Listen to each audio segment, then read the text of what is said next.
Boa noite para todos. Juntamente com a apostila 3, lá no AVF, no portal, vocês vão encontrar ali um modelo de letra de câmbio. E a letra de câmbio é o primeiro título com o qual nós vamos trabalhar nesse momento. E para você entender, a letra de câmbio, ela é uma ordem de pagamento. Como é que eu faço, professor, para separar ordem de pagamento de promessa de pagamento? Sempre nos títulos que forem ordem de pagamento, haverão 3 pessoas envolvidas: um sacador, um sacado e um beneficiário ou tomador.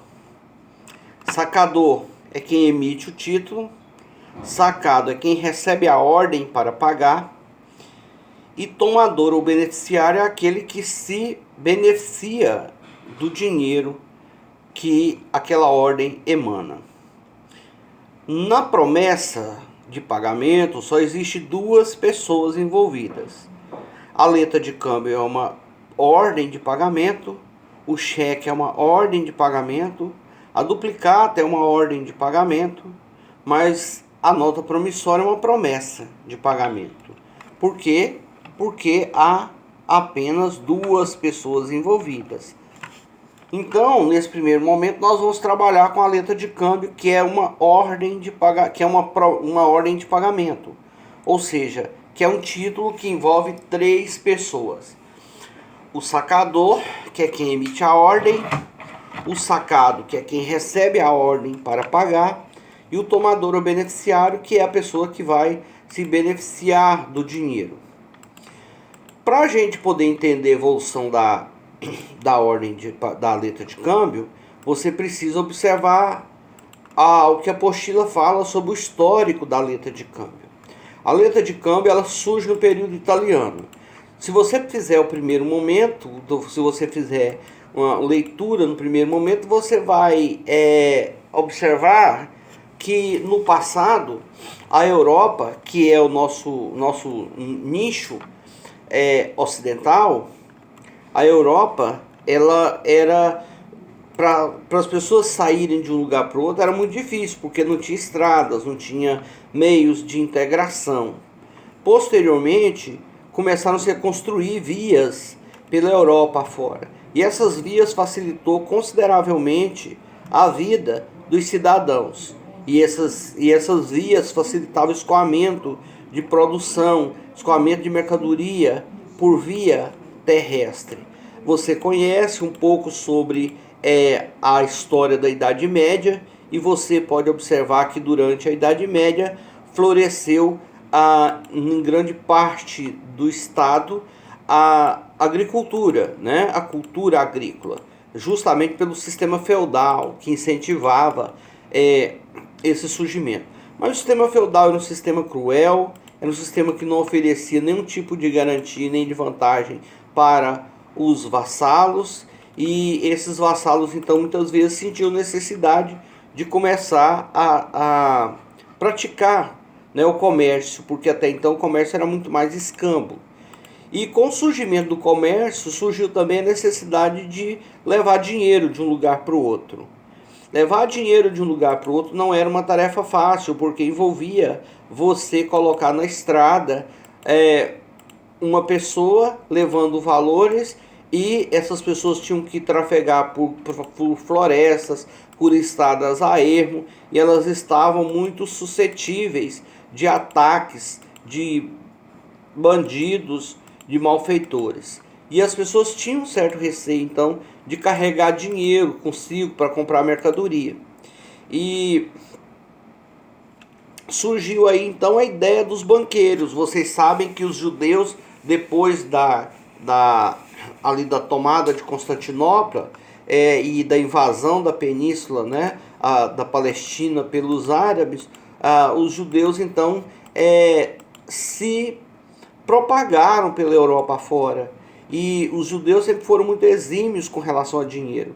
Então esses primeiros banqueiros que existiam, grande parte deles eram judeus, e esses banqueiros buscavam um meio de ganhar dinheiro, emprestando dinheiros a juros, né? Guardando dinheiro para as pessoas.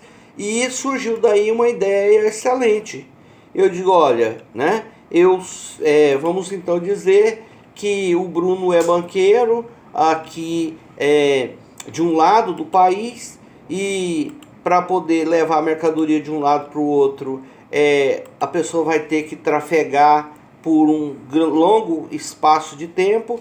E o Bruno diz para o Clécio, que é o comerciante, diz, olha, tem um meio mais seguro.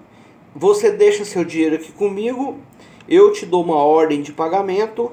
Quando chegar lá do outro lado, você procura o Franco e lá o Franco vai fazer o seu pagamento. O Franco é uma filial do banco daqui ou um banco parceiro do banco de cá.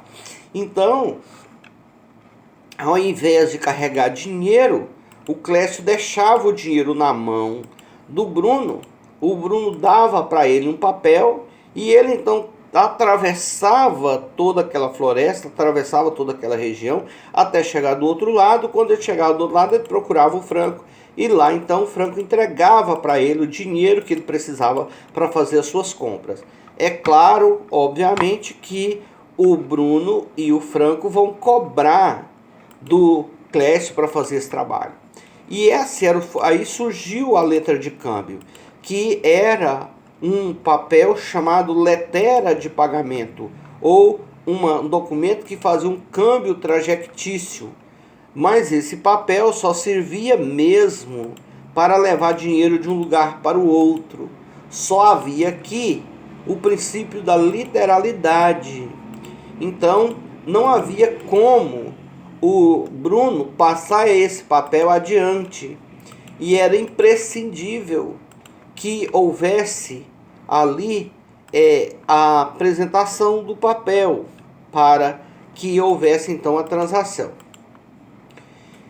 Essa ideia vai até o terceiro quartel do século XVII. 100 dividido por 2, 25, 25 vezes 3, 75, 1675, mais ou menos, né? Então, a partir daí, surgem os franceses. Os franceses tiveram uma ideia melhor, porque os franceses criaram um endosso. A partir do momento em que os franceses criaram o endosso, se permitiu que aquele documento pudesse ter uma validade e que esse documento pudesse circular de um lugar para o outro. É o que nós chamamos ali de endosso. Então, a partir do endosso, houve a possibilidade de se transferir a letra para a mão de outro. Então, mesmo que o Clécio tivesse dado a ordem para o Bruno pagar, o Bruno poderia perfeitamente, mesmo que o Bruno tivesse dado a ordem para o Clécio receber na mão do Franco, o Clécio poderia, antes da data do vencimento, endossar o título para outra pessoa.